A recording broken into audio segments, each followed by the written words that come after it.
You are listening to audio from the Decidedly podcast. For more information, find us on Instagram at Decidedly Podcast.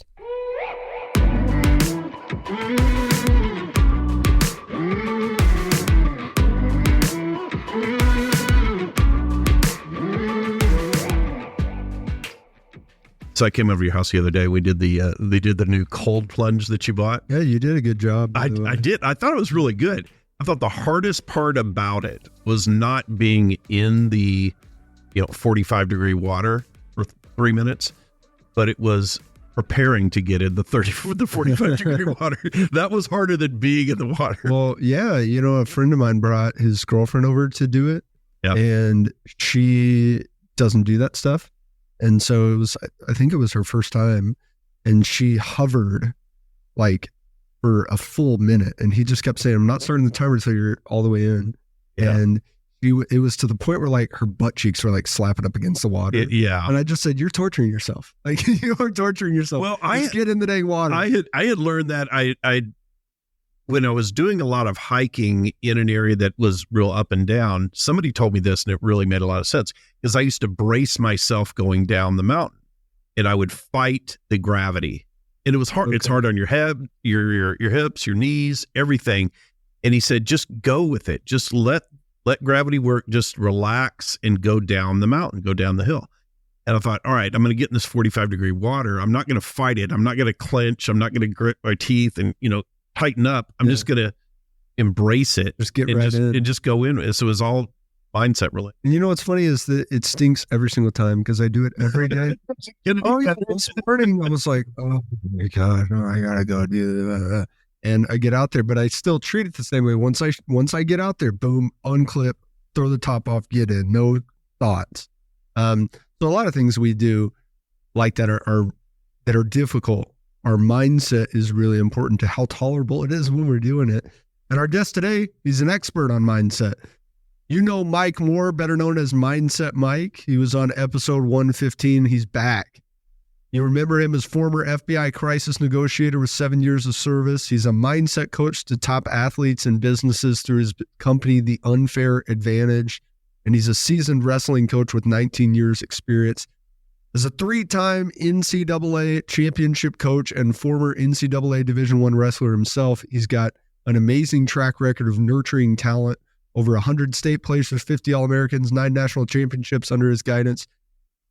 He's back again, and we dive a little bit deeper. So if you haven't listened to our last episode, don't worry. You can listen to that one after you listen to this one. Mike, we could probably talk to him for 5 straight hours and get nothing but gold. Stick around, learn a little bit, improve your mindset. I'm Sanger Smith. As always, I'm with my dad, Shawn Smith, and this is Decidedly.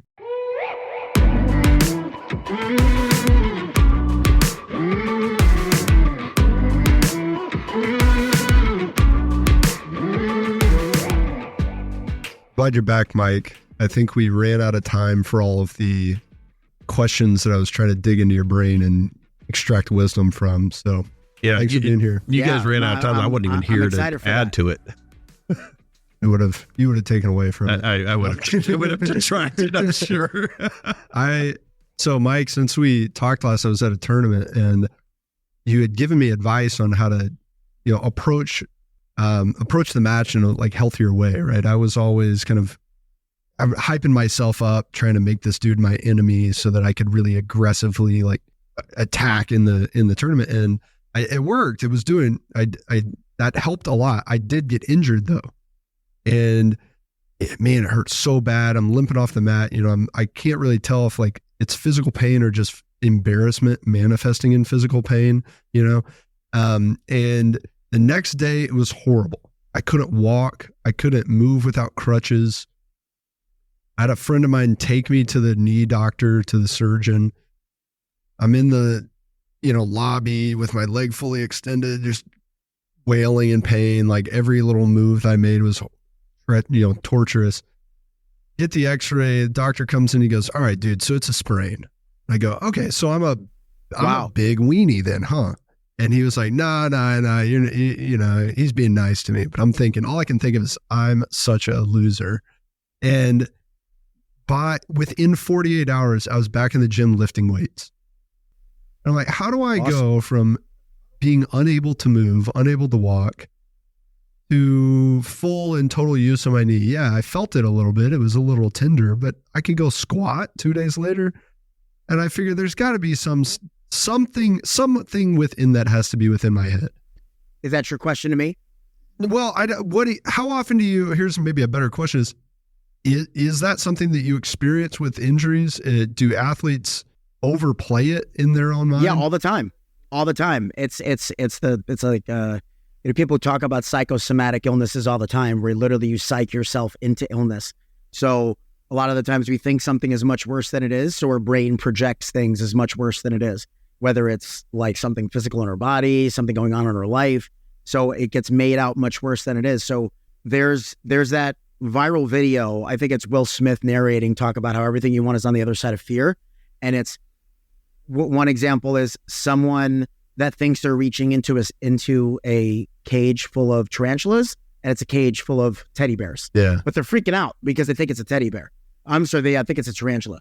There's someone who thinks that they're about to get dumped into like deep water and it's only, 2 feet deep, but they're sitting there freaking themselves out. Their whole body's convulsing. They can't focus. They can't think. So really, like, our reality is our perception. So if you perceive that because the pain was so bad that it was going to be that bad, then your brain's going to project that on the rest of your body. And then chemically, your brain's going to produce a bunch of survival related chemicals. We talked about cortisol last time. So your body was probably flowing with cortisol, which made everything hurt worse, which made your thoughts less clear. You weren't able to logically talk yourself down of like, well, I didn't hear pop, so it's probably not this. And well, it does hurt, but most likely it's that.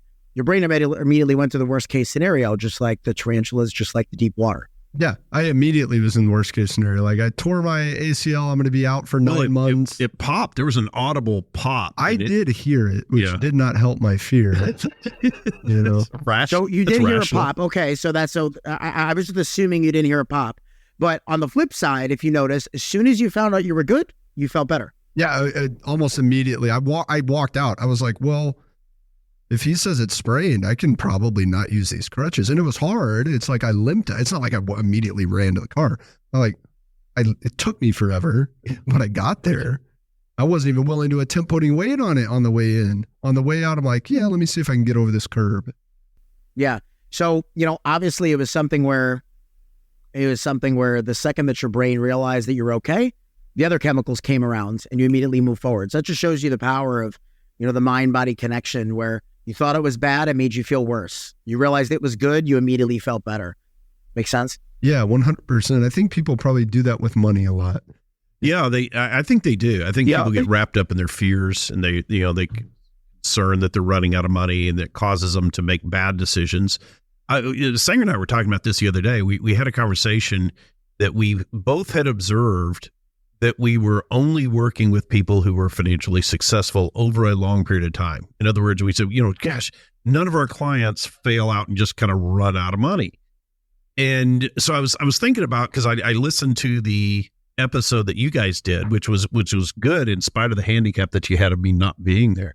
But it was, I wonder how much of the success that we see with financial advisory clients, and like you can talk about this in your mindset clients and your coaching clients that you do in sports, how much of the success do you think is attributable to the process you take them through, as opposed to how much of it is simply being good at selecting the right people to work with? Because I think we have positive selection. We work with people who care about their money, who are, advice receptive, who, have emotional stability.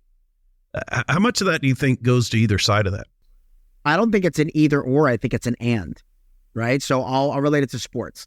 Talent only carries you so much, right? Just like having a lot of money only carries you so much. You got to know how to use it, how to not use it, how to invest it, etc.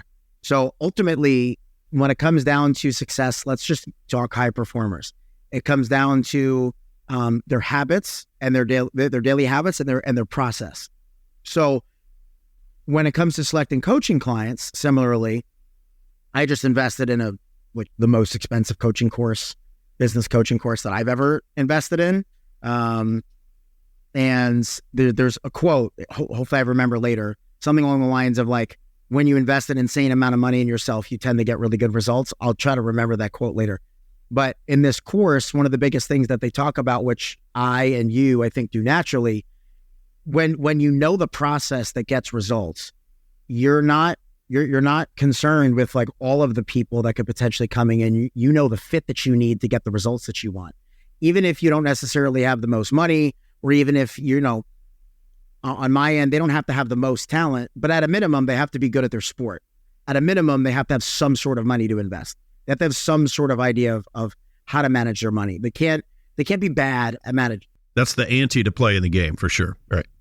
Yeah, correct. Like you have to have money and you have to have basics understandings, just like you have to have talent and have a basic understanding of the sport. You can't be bad at either of those things. But I could take, I could take a client off the street and not get the results that I typically get because they're the wrong fit. That coaching program, one of the biggest things that they were teaching newer coaches is how important fit is. That if, there were varying levels of people in this coaching program, some like myself with well-established authority, other people that have 2 clients. And, if you want to grow at scale, then you need to know you need to pick clients that you're going to get the results from. So you don't have to have the money, you don't have to have the talent, but you have to have some sort of baseline. And as the coach and consultant, you have to know the fit that you need to get the results that you want, because to put it all full circle, everything is about the process, everything, because you can get above average results with average people if you have an excellent process. With excellent people, but a bad process, you can get below average results. So how often is fear holding people back? Like, I shared the example of this fear that I had ruined my knees for the rest of my life, and that held me back for a few days. It debilitated you, right? Oh yeah. I mean, for a couple days, I could barely put a pair of pants on. In fact, I don't think I changed. But even clothes, just in general, actually. like all the fatalistic language, all the fatalistic thoughts. Yeah. Yeah. I mean, of course I'm thinking, oh my gosh, fitness is like, that's like all I have. I'm like, what am I going to do? Well, that's how I consume my free time, is going to the gym. And I'm not going to be able to do that. What the hell am I going to do with my time? I can't even go for a walk. Right. What am I going to do? And all of that wasted energy for something you didn't even know the results exactly. of yet. Yeah. Oh, I think that the poor lady at the front desk of the orthopedic heard that in my tone, because I called them 30 minutes before they opened. I said, please let me come in today, because injury happens on a Sunday. Monday morning, I'm like, please, please, please let me come in. She goes, we got nothing. I go, I couldn't even say anything. I just said, please. And she's like, let me go talk to the doctor. And sure enough, I was in. But I'm sure if she had said, come on Thursday, I would have been her, quote unquote, all the way to Thursday. And then he would have given me the same news, and then I would have been good. Whereas since I got the news on Monday, by Wednesday, I was like healed. Yeah. So your question was, how often does fear finish your thought? Well, for high performers, what types of fear are they dealing with that may be different than regular folks? And are they dealing with fear in the same way? Yeah, they do have different types of fears. Some are similar. They do deal with it differently. Customato, Mike Tyson's coach, he said the hero and the coward feel the same thing. The difference is how quickly and disciplined their response is, right? How quickly, efficient, and disciplined their response is. So we all feel the same stuff, right? But I will say, like with my niche being 1%ers, like my conversations tend to be different. These aren't people throwing up before matches, right? These aren't people that doubt their ability. What they stress about is like, is my full potential going to come out? Yeah. Right. Like they know that they're good. They're expected to win. What they want is to perform well. They want a performance that they walk away happy with. Like I've had a couple clients recently where like the only thing that they wanted was to have like their full potential show up. They've never had a fight or a performance where like they walk away and like, that's exactly what I've dreamed of. And it doesn't always have to be a win. So I would say, yeah, it's definitely different. It's not a lack of confidence, more so hoping that they perform well. Fear is also an interesting word, right? I think doubt is the biggest problem that any performer deals with, because doubt is something we create. Overthinking and doubt is the art of creating problems that don't exist. Tim Grover, I can't take credit for that. Fear is real. Okay, so for every doubt and all the things you're overthinking, there's a fear that's underneath that. So what I tell my clients is address the fear, ignore the doubt. You could talk to every thought comes in like, wow, this guy's got a better record than me, beat me last time. Like, you could address the doubt, but what's the fear underneath it? Usually if you address the fear of failure, right? Fear of winning and losing, letting people down, not reaching my potential, or, average performers, right? Like, they might have different conversations. Like, point being is that I think doubt is the biggest problem, but doubt/fear kill more dreams than losing ever has. Yeah, I think, one just of the like things, your injury. You were talking about that earlier about being clear about your why and your purpose. And, I think once we get clear as to what our why is, we can determine who's going to be the best candidate for our services. And regardless of what kind of business we're in, when you work with the top 1% of folks, and we work top percent of people who have wealth, when you work with those, are you finding that they're seeking out advice just as a, hey, this is an extra supplement, maybe this will help? Or is there a level of awareness where they say, hey, I want help with this part of my head game? This is getting in my head and I want to get clear that way? Both. I think some people understand that, hey, I'm good at this, but at my level, every 1% counts. The most self-aware people are like, I don't really have a problem with this as a whole, but there are some couple things I want to get better at. Most of the greatest of all times, we'll just take MMA, like the John Jones, the Zhang Weili's, the Demetrius Johnsons, the world-class athletes. Those are the ones that ask the most questions. John Jones, after practice, will go up to every single one of us and ask us what we thought of his practice. What can I do well? What did you think of this? The moral of the story is that when you get to the top 1%, they're obsessed with getting better. Kobe says the same thing. Like, I'm not a guy that loves winning and hates losing. I love figuring things out. So those sort of people, they understand that there's definitely things that they can get better at, but realistically, they're using it as a competitive edge, because at that level, there's not going to make any massive jumps. They're just going to get more strategic, more structured, have slightly tweak their process. And, like my business is called, feel like you have a slight unfair advantage against someone who's equitably talented as you are. Yeah, I think the people who grow the most ask those kind of questions. I've observed leaders, good and bad, and I find the worst ones don't ask the questions and don't want to know the answers. The ones that are slightly less bad will ask the questions, still don't want to know the answers. And the better ones will ask the questions and want to know the answers so that they can take action on it. What are you finding that those top 1% want to work on?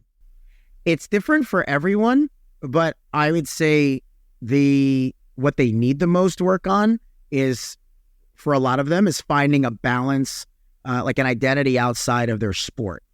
Most of them, their identity is connected into their sport. I would imagine in your realm, their identity is connected to their bank account or their portfolio. Things going well, I feel good. Things going bad, I feel bad in their portfolio. So for us, good practice, I had a good day. Bad practice, I had a bad day. So I think finding an identity for themselves outside of that, finding a purpose that's bigger than just winning and losing. Most of those guys and girls are pretty obsessed with the winning and the losing. It doesn't hold them back, but that's what they rank success in, versus like having performance-driven goals and a purpose that's bigger than them. I think that's more so where it lies. When somebody seeks out advice and improvement in the non-technical aspect of their game, right? Yeah, understood. In other words, I don't need you to help me with this hold or this move. I don't need to get a faster snap or jab. Understood. Yeah. They want a proven process to treat mindset like any other skill. I'm good at this, but I don't have a process for it. So, like, you could be strong, but if you don't have a strategic process, systematic oriented way to get stronger with a strength coach, where you're building every week, you're doing different loads, you're deloading, reloading, doing all those sort of things, You don't grow at an exponential level. So for mindset, most of these people are good at what they do. They just don't have a system and a process that's proven that they can rinse and repeat.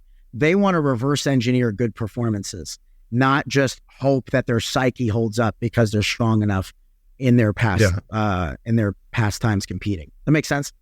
Yeah. So a lot of times when people are looking to get better, it's, at least early on, it's really easy what we need to get better at, right? If I want to get better at golf, well, I can tell that I stink at golf because yesterday I lost 15 balls. A lot of us can tell you stink at golf. So, it's easy to go, oh, my driver is horrible. Same thing with jiu-jitsu. Oh, my guard game's bad. I need to get better at my guard game. So that's one way where people will seek out advice, is they can just see the results are not what they want them to be. But for the best of the best, they're having great results, right? Hey, I have money. I'm able to buy what I want and travel and go and take time off. My business is great. I have money, or I'm winning my fights. I'm the world champion. How are those? How can you people, help me? Right. Yeah. How are the people who are at the top? Yeah. How clear are they? Optimization and then scalable growth, right? Just like for you guys, if they're already good at it, how do we optimize you with a better proven process? Because most of these people don't have a process, right? They're good at these things naturally, casually, but we give them an intentional and assessment-oriented process that we can make adjustments, and they have a third-party expert that's able to manage it. So they know that coming into your office or my office, they're not going to, I'm not going to tell them something they've likely never heard before. They're just probably never going to heard it the same way, with the process behind it and a way to evaluate those results. So Volkanovski is a great example. I didn't work with him, but he, like a lot of those guys, they don't have a mindset coach. They have a guy, he says he talks to a sports psych. I don't know how often, but I know like their mindset training is done with a bunch of underwater stuff. Like you've probably seen like Deep End Fitness in like a bunch of different places. Yeah. It's like people that do these underwater workouts, Navy SEAL type stuff. I think that's their like resiliency training. Anyways, he talked about how when he beat Korean Zombie, Rogan was like, you get better every single fight. You're already the best in the world. You're number one pound for pound, but you're still getting better. How is that even possible for you to get that much better? And he is no different than Kobe, no different than MJ, no different than Curry, no different than all of these people. They're not going to make big jumps. It's not obvious that their driver sucks. It's not obvious that their guard game sucks. What they're obsessed about is like making little adjustments for self-improvement every day. Right. And the best of the best, they don't just set intention for what they want to work on. They assess on a daily basis how good of a job am I doing at it. So they're measurably getting better on a daily basis. So these little things, call it stacking small wins. Each day, they're measurably getting better at small things. So it's just like compounding interest. Doesn't seem like much, but after a long time, boom, boom, boom, boom, boom, boom, boom, boom, boom, it makes a big difference. Well, I think also that you've got to be willing to get bad at something if you're looking to make a change that's advancing you forward. You look at, I think years ago, and I'm not going to remember the dates on this, but I think Tiger decided to rework his swing, right? And so this is a guy that's winning PGA tournaments. He says, I want to rework my swing. And so he got bad for a while before he came back, and it was even better than before. But a lot of that, you were talking about fear, Sanger. A lot of that fear is if I'm already good at something, I don't want to mess it up. I don't want to change something enough, and I don't want to get bad at something. So I'll just keep doing it this way. That's good. Meanwhile, everybody passes. That's a common thing I would say of like, okay, let me preface my comment. About 90% coast on talent and hard work. At the top, like 7 or 8%, they're pretty intentional with what they do. The top like 1 to 2%, or like 2 to 3%, they're obsessive about like assessment and improvement. So what does that mean? When we're talking about high performers, those like top 7 or 8%, they struggle with exactly what you just said. Yeah. Like I'm here, I don't want to mess it up. Like I've had teams where some of their really good players are like, I don't want to talk about this. Like it makes me think too much. It's like, you're going to be a little uncomfortable, but like nothing grows in our comfort zones. This is not going to make you worse. It's getting worse and being uncomfortable are not the same things. So those like middle high performers are the ones that struggle with that fear. The top performers are like, I'm not an expert in this area. This is something that I could definitely benefit from, and they understand the value of a J curve, right? The top 97% don't understand the value of the J curve outside of the physical work, because it's a level of uncomfortability and vulnerability that only really 1%ers or incredibly emotionally intelligent people have. Well, you got to be willing to take action. I know Sanger was working with a team a while back and brought in a sales coach. And I think the feedback that those guys gave. Oh, it was 72, 8 weeks of 3 hours a week of sales training or something. And for guys that only do sales training. And the team at the end of it, I go, so what did you learn? It's about what we were doing. Good refresher. There's no way. Yeah. There's no way that's true. Right. Yeah, sometimes they probably went in there though with the preconceived notion. Like I part of my fit is like the willingness to have an open mind. Yeah. I tell them, I was like, I get insane results, but I need you to trust me 100%, even if it doesn't make sense. And if it doesn't make sense, ask questions. I need you to do all of the things for the purposes of exploration, not for the purposes of putting pen to paper, because this is an exercise like school.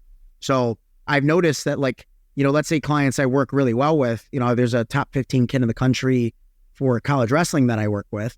And I noticed he was getting results, but his, with some of the things we were doing, but he's a kid that does everything because he's supposed to. And he does enjoy it, but he wasn't doing it for the purposes of like exploration and digging deep. He was doing it because I told him to. He knows that it works. He sees results, but he wasn't digging that next level deeper. Once he started digging that next level deeper, he jumped that next level. It makes sense? So like your guys came in with the preconceived notion of like, we already know most of this. Like, yeah, we'll listen. I'll probably pick up a couple things. It's kind of like going to a seminar and they show a position that you're good at. Right. Like, even if you're good at that position, you could still learn a setup or two, a finish or two, like where he puts his hands. I would notice myself, I have no striking experience whatsoever, but I would go to striking and Muay Thai seminars, like at my gym, because I might pick up one or two things that I can then reapply to wrestling and wrestling for MMA and jiu-jitsu. Like these little bit of details. If I can get one or two things in those 2 hours, I'm good. Those guys are like, I'm already good at leg locks. I don't need to pay attention. Yeah. He's not Gordon Ryan. I have no need to. I notice when we drill, typically Coach Travis will show us something, and his rule is I'm just only going to show you what I do. He's like, if you want to learn some move that I don't do myself, I'm not going to show you because I'm not going to be great at it. So Darce chokes, for example, if a white belt asks him, hey, I want to learn Darce chokes today, he goes, I don't do it, next. And you can always tell those guys who get up in front of a group and are just spouting some company line, and they don't do it. It comes through so easily. I respect that. It takes a lot of his students years of training to understand. That's a good thing that he is not going to burden you with his less than expert knowledge on the Darce choke, which he doesn't do. And so he says, and I'm sure he could still show a Darce choke. He's a world-class black belt, right? Like if someone really wants to know a Darce, they could pull him aside and show him a Darce. He's just not going to make it part of his regular thing. Of course. He goes, of course he knows how to do it and he knows how it works, and he probably still is better at it than everyone else in the room, but he's not world-class at it, which he is at the things that he does do all the time. And so when he shows these things, once a student of his is like a blue belt level, they have probably seen most of them before. A few years, it's like I've seen him show people how to do the whatever hook flip 10 times by now. And I'll notice a lot of blue belts, these are people that they've gotten their first level of recognition of, hey, you're somewhat competent, and they'll just tune out. They're like, yeah, I saw that. I've seen that. And the guys who are winning tournaments are like, okay, hold on. Now, where's your hand? Like, wait, hold on. Now, what are you doing? And they're asking questions that the rest of the room goes, what? That wasn't even something I observed. I would have never even known to ask that question. So here's a point. We can't always have Kobe level talent, but we can all have Kobe level habits. So those are the sort of things that Kobe level people are doing. George St. Pierre says he always has a white belt mentality, right? He's like, I'm looking to learn from anyone and everyone every single time. I've been at a clinic that I'm running, seminar, like when I was at your gym, I've been at a clinic where a kid showed me a move. It was like 12 years old. And I took something away from what he showed me, a middle schooler, right? But Wow. like most people, like you talked about kind of maybe a little part of your sales team and most performers, if their mind isn't quite as open to see all those details versus on the flip side, the highest performers, their mind is like a sponge looking for any and every detail. A quote that I repeat a lot to my clients, what got us here isn't what's going to get us there. So, we're constantly going through ebbs and flows, hopefully in an upward direction, but what got us here isn't what's going to get us there. So that's one of my biggest selling points to high level people. It's like, yeah, you've been successful without this whole time. What are you possibly going to do to get to the next level at this point? You're going to work harder? You're going to learn new moves? You're going to get better at something? You're going to start taking some new supplement and it's going to change everything? Like, let's try something you haven't, because what got us here isn't what's going to get us there. And the same thing goes when I have a team win a national championship. What won either of those trophies that year wasn't what won us trophies the next year. We had to build on that too. And high performers get that. Yeah.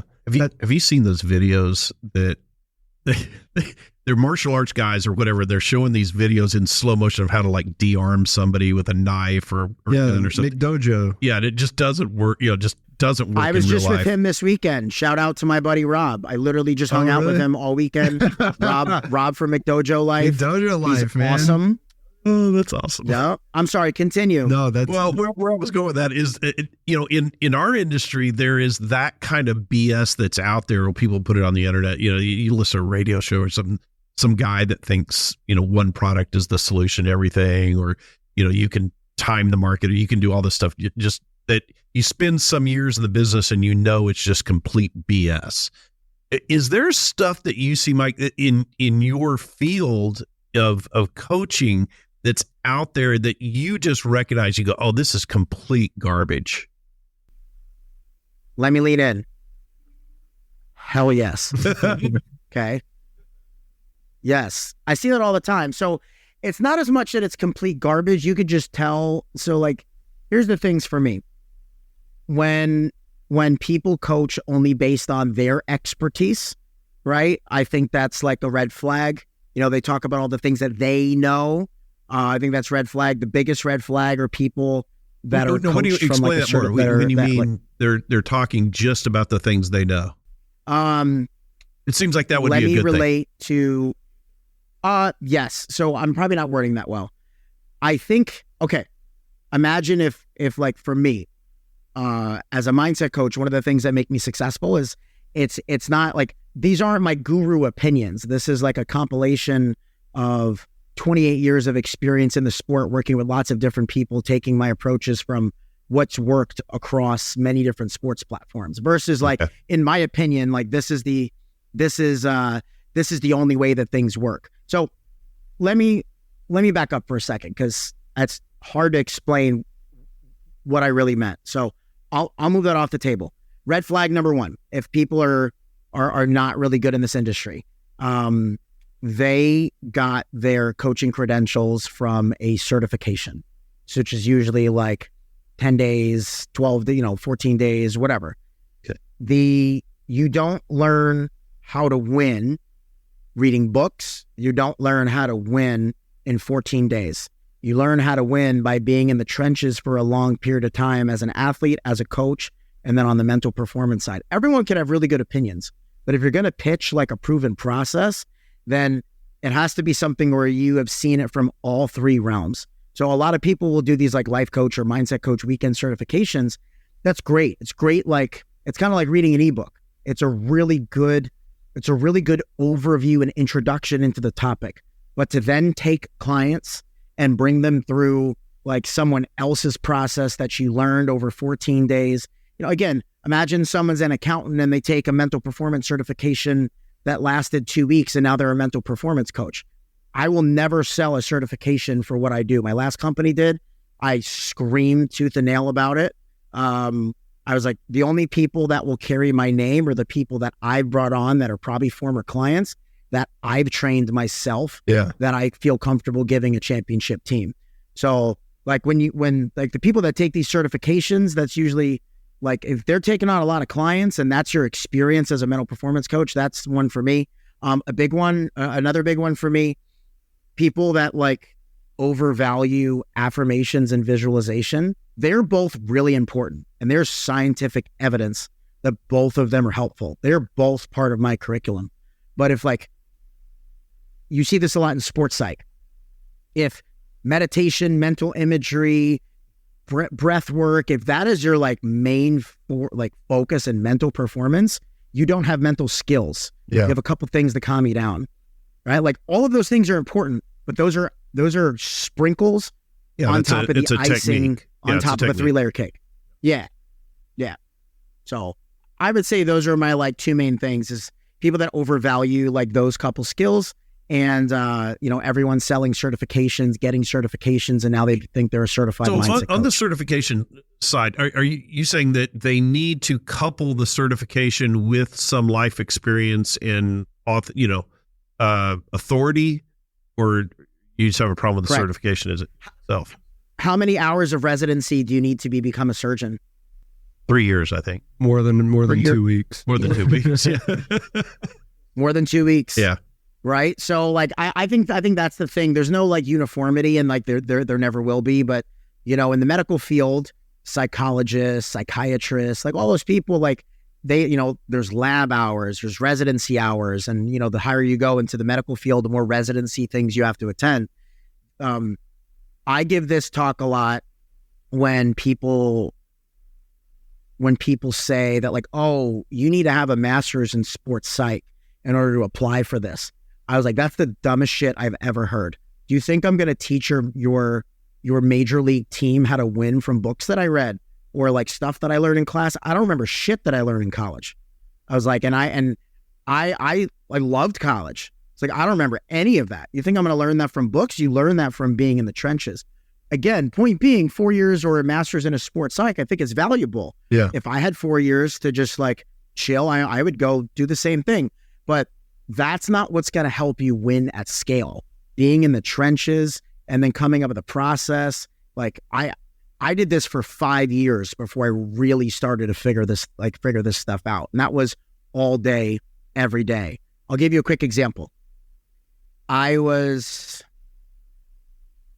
advised, suggested to talk to a very high profile school in the country. They were looking for like the assistant director of mental performance. And when I went there, they were like blown away at my credentials. And they were like, oh, where did you get your sports psych degree? I'm like, I don't have one. Criminology, psych, leadership, FBI. They're like, oh, we can only take someone with a minimum master's, if not doctorate, in sports psych. I was like, look me in the face and tell me that reading books is going to teach those kids how to win. Tell me that the real reason is because that's how you can cover your ass, so that if there's ever any issue, you have a medical doctor in the field. They're like, I know, we're moving away from that. So respect, but that's not what wins at scale. Yeah. I saw a video from John Danaher today. It was hilarious timing, because he was talking about how he thinks sports psych is the biggest scam. It's a scam. Sport. Yeah. A scam. Yeah. And I think that why he was saying that, and that Danaher is like the best jiu-jitsu coach ever. Yeah. Right. He's the For sure. Phil Jackson of jiu-jitsu. And I think he was approaching it from an understanding of like judging the field based on a lot of the BS that he sees online. And the problem with that, and it's kind of true for our field as wealth advisors as well, is that majority of people in the world are not good candidates for my service. And which means that what resonates with them is not going to be what actually works for the top 1%. Because the reason this BS resonates with you is because you are someone who isn't in the 1%, right? The reason why BS resonates with you is you're someone who's doing bullshit. You're susceptible to that crap. You're susceptible to it. So that's why I think a lot of industries can look bad based on that understanding. Yeah. And I want to make it clear, like, no disrespect to any of the certification people out there. No disrespect to the people that sell certifications to make good money. No disrespect to anyone with a sports psych degree. Just having been in this industry at a high level, like that, all of that is good and it's great, but it's not what, again, works at like a high level at scale. Well, I've seen it in my industry, and it took me a while to figure it out. There's a lot of that information that comes at us. And I remember early on in my real career, estate's the big one because they don't have to be licensed in real estate. Right. Like if I can give you real estate advice and it exists outside of the scope of securities or investment advice, so people are able to give just total BS advice within the scope of real estate and they're not regulated. So that's why it ends up being real estate so much. Well, and also specific think about how many bad products, jiu-jitsu coaches there are. Yeah, because there's I'm sorry, go ahead. No, there's a lot of it used to be worse before jiu-jitsu. You'd have some karate guy that would start teaching arm bars. Like, dude, what do you even what authority do you have on this? And I think what I was gonna say before is, again, no disrespect to David Goggins, because he's obviously like a very impressive human, but most of America subscribes to like a David Goggins type of mentality, which, all respect, like I can't do the things that he did, and nor do I want to, but we need emotional control, we need resiliency, we need like systematic mental skills. We don't need to run 200 miles till our organs fail to show that like you can't hurt me and I'm tough. Point being is that like that's the kind of stuff that like we get in a lot of the cookie cutter mindset training, is this feeling of like being a warrior. And again, zero disrespect to David Goggins. He is an incredible human and can do things I can never do. But like the people John Danaher are talking about are among the biggest fans of people like David Goggins. When on the flip side, like what we really need is like, the emotional intelligence, the systematic mental skills, mental performance, learning how to reverse engineer your best. I think there's a lot of people who are susceptible to that. When you look at, I don't know if you know who Rick Jensen is. He's a performance coach, but he deals with PGA players. And so I had him he was at my house in Florida, it was about 5 years ago. And he was telling me a story that he saw Greg Norman out somewhere. And so he starts talking to Greg Norman. He goes, how are you doing, so well? You're really, that year it was Greg Norman's year to win everything. And he just said, well, I just want it more than the other guys. And he goes, bullshit. Everybody wants it. They're on the PGA. You can't just want it more. He goes, well, I just work really hard. He goes, no, everybody works real hard. He goes, you can't just want it more. You can't just work hard. He goes, what are you doing? He goes, well, I work out, and every day.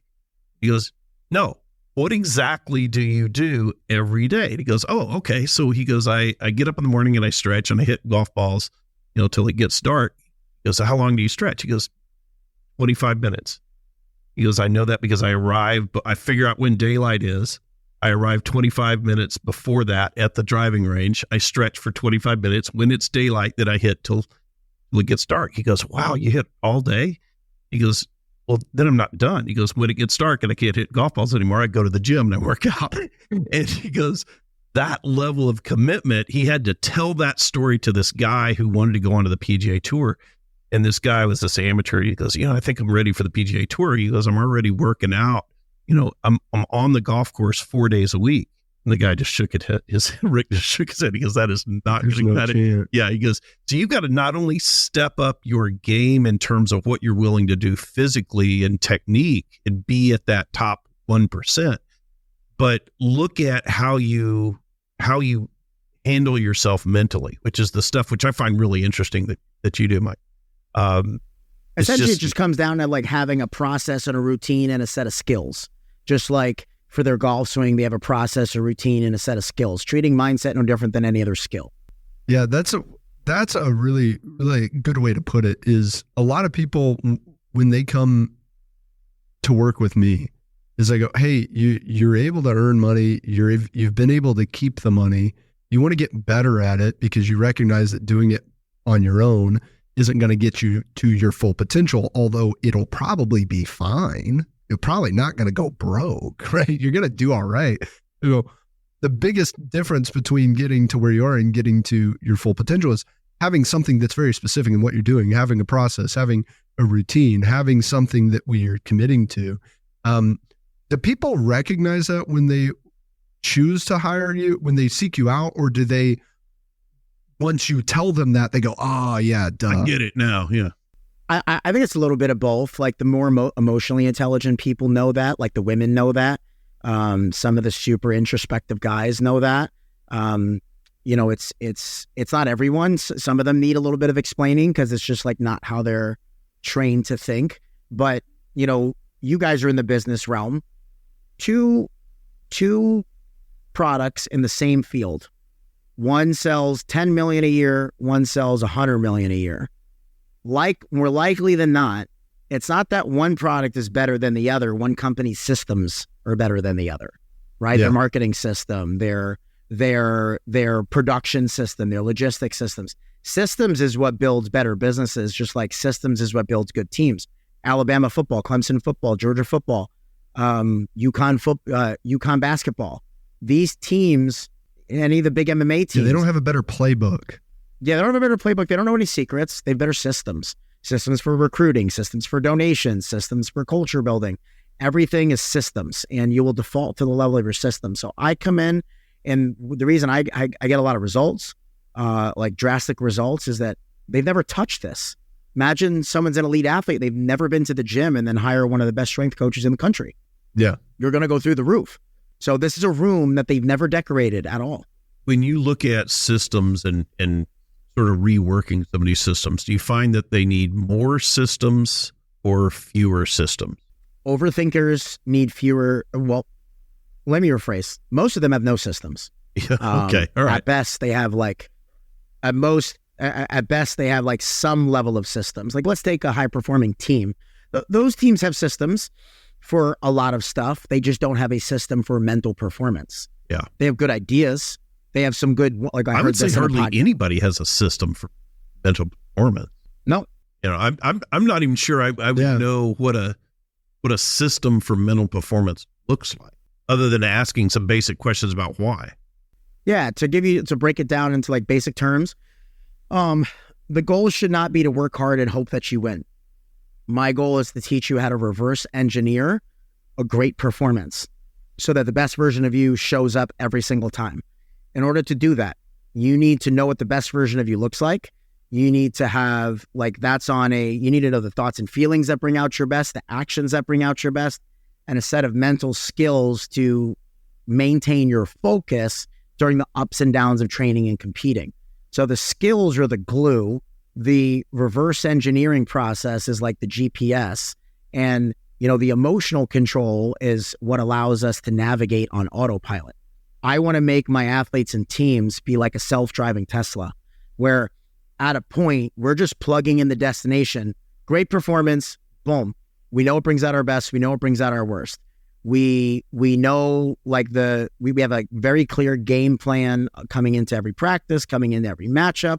We assess all of those things. We take a lot of data, and we have routines before every single match in practice. We have routines that these routines don't change. So World Championship Finals, first round of a NAGA tournament, doesn't matter. I ask the same questions so that I feel the same things. I warm up the same way so that I grapple the same way. So this set of like process and routines, like I said, allows us to reverse engineer our best self instead of work hard, roll the dice, and hope that we win. Yeah.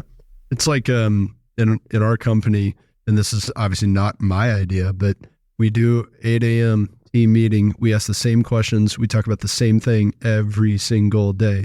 And when I try to talk to low performing teams about that, they're like, oh, we did that for a week, but geez, we're just saying the same thing.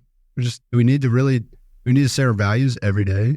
Do I need to ask my employees, what's the most important thing that you need from me today? Do I need to do that? Yeah, so we didn't have any issues. We didn't have it. There was nothing going wrong. So we actually just skipped it today. Yeah. Part of it is, and like once I push through this is kind of awkward. It's been 4 weeks straight of doing the same thing. It only takes 2 minutes, but it's like, oh, wow, this is super important. I can't imagine not doing this. This is data. Everything. Yeah. It's data. Yeah, exactly. I have a journal that I make my one-on-one clients send me every day. They answer the same 13 questions every single day. A few in the morning, a few at night, a few before practice, a few after practice. And it's the same questions. So the challenge is, do not do it at all because it's monotonous or you don't like it? Do you do it because you have to and give surface level answers?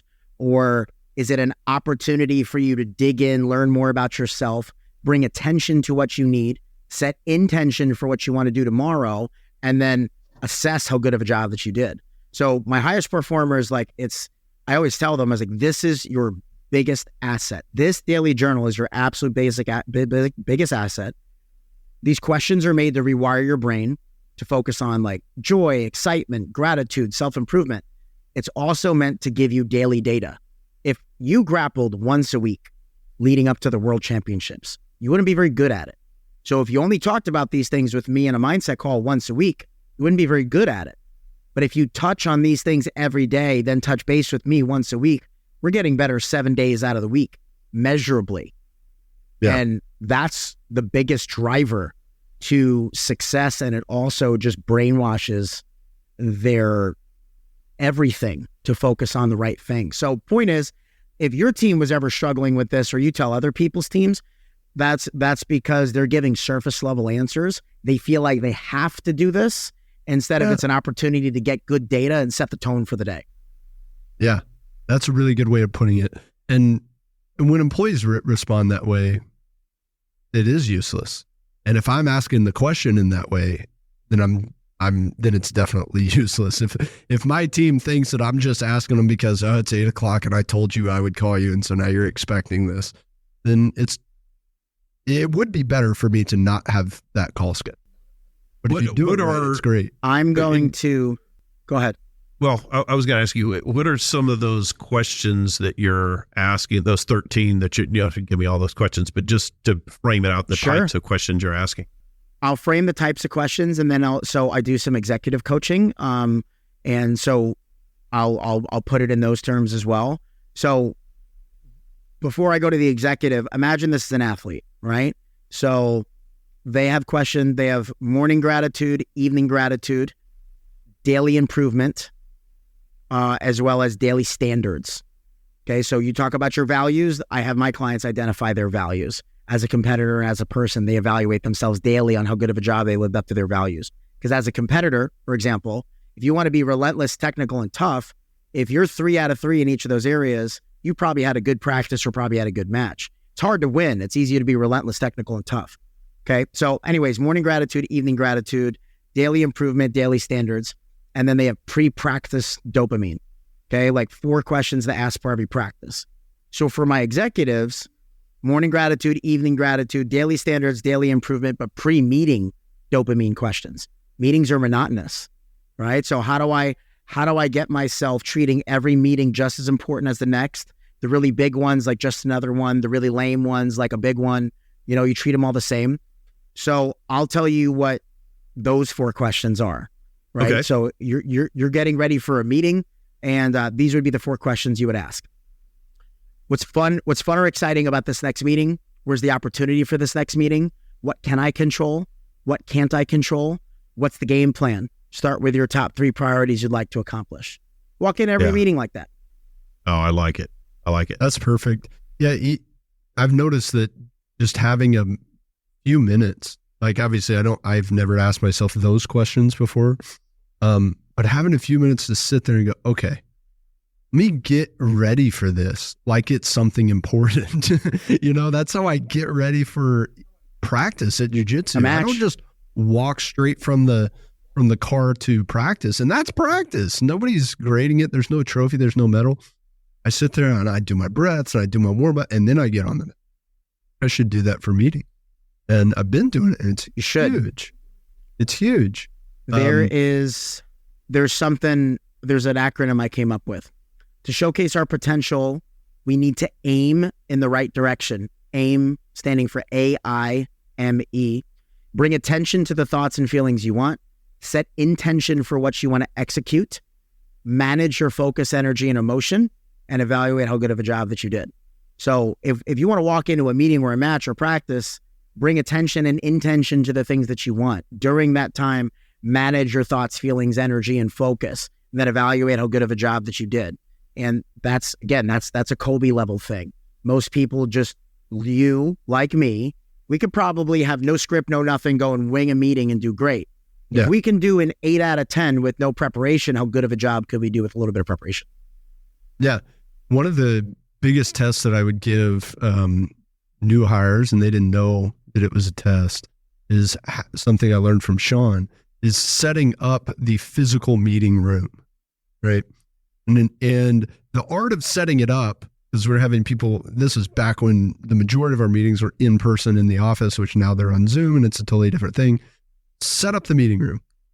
Okay, so we have a notepad with our logo on it and a pen and a coaster and a bottle of water.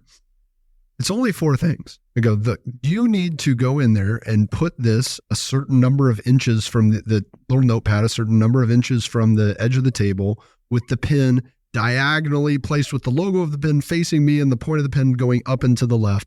And then the coaster is on the right and the logo on the water bottle is facing the person. And that seems easy. People wouldn't get it done. I go, look, this is the act of, this is your meditative preparation for this meeting, is to get ready. It's not that the client's going to see the logo on the water bottles facing away from them and they're going to fire you.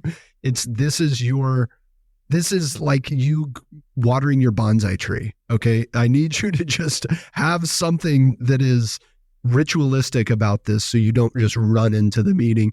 Oh yeah, sorry, I was responding to an email, but how's it going, Mike?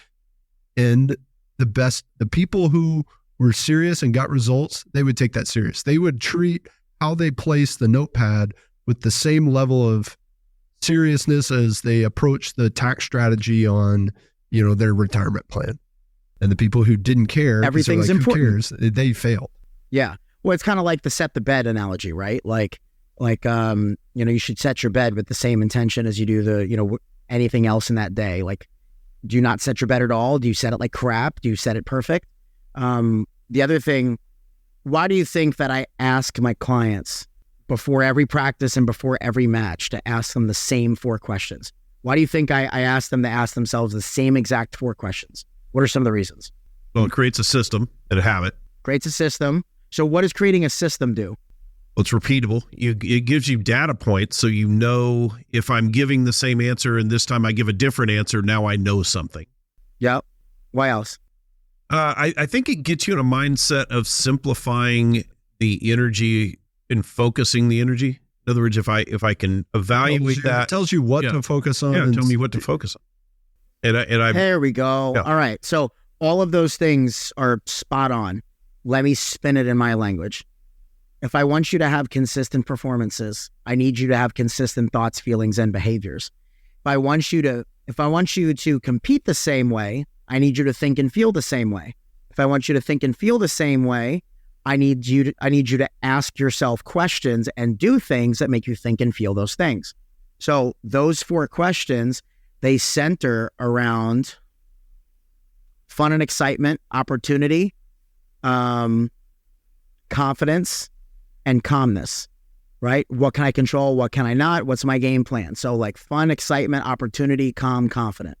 If I want you to feel those 4 things, if that's what I identify as like what's going to bring out most everybody's best, then your answers to those will do a couple things. It'll reverse engineer the good performances, but you'll also treat practice like matches and matches like practice. You'll treat the big games no different than the small games because you're asking the same things and you're asking the same things and you are therefore thinking the same thing. So you're feeling the same things. So you're performing the same way.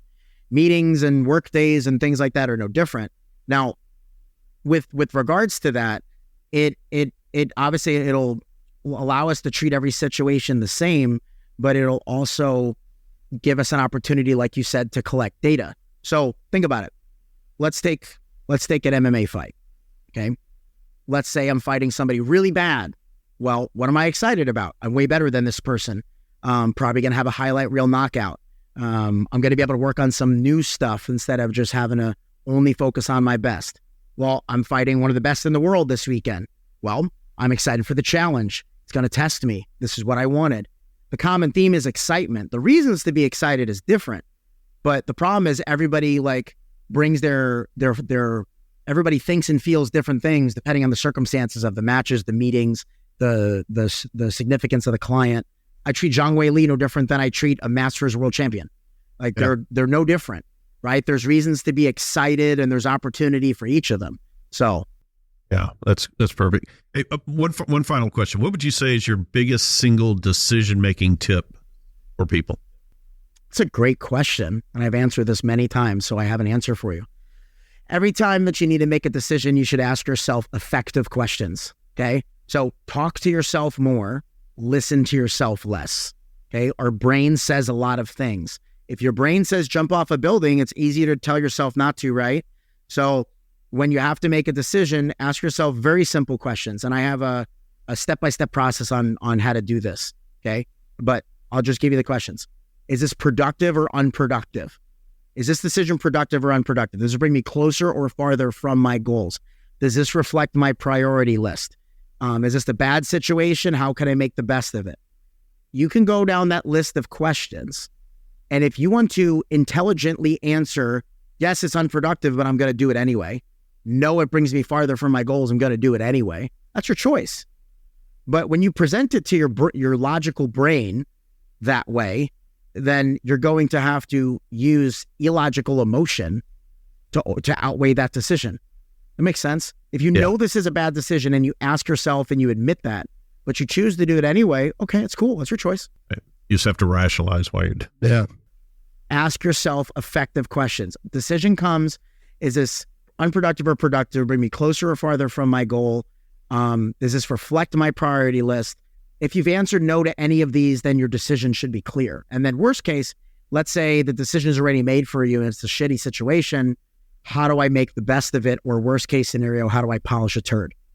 Yeah. At Mindset Mike on Instagram. Cool. Where else can people find you? unfairadvantagemindset.com. Cool. Thanks for being here, Mike. Thanks a lot, Mike. Thank you. My takeaway is around creating a system of questions. He's got multiple questions in his program, and having those questions where we ask ourselves, what can we do to seek growth and improvement? I thought that was really good. My biggest takeaway is the questions that he has executives ask before they walk into a meeting. I think those are great questions to ask. Of course, if you work in jobs like we do, where we have daily meetings that are very, very important, probably works in your family. Probably works before date night. You know, hey, hold on, let me take 5 minutes, not even 5 minutes. Let me take 1 minute. What do I want to feel when I am out to dinner with my wife? And everything that we do that is important, we can approach with intentionality with respect to our mindset. You just made a great decision to listen to this episode of Decidedly. Make another great decision and leave us a 5-star review wherever you listen to podcasts. We appreciate your support. It helps others find our community and defeat bad decision-making in their own lives. For more daily decision-making insights, check us out at decidedlypodcast.com and on Facebook and Instagram at Decidedly Podcast. Thanks again for listening. I'm Sanger Smith, and this is Decidedly. Insights, advice, and comments provided by Shawn Smith, Sanger Smith, and speakers identified as part of the Decidedly podcast should not be considered recommendations. Speakers not identified as members of Decidedly are expressing their opinion, and their statements should not be construed as reflecting the views of the Decidedly team. This podcast is produced solely for informational purposes, not personalized advice.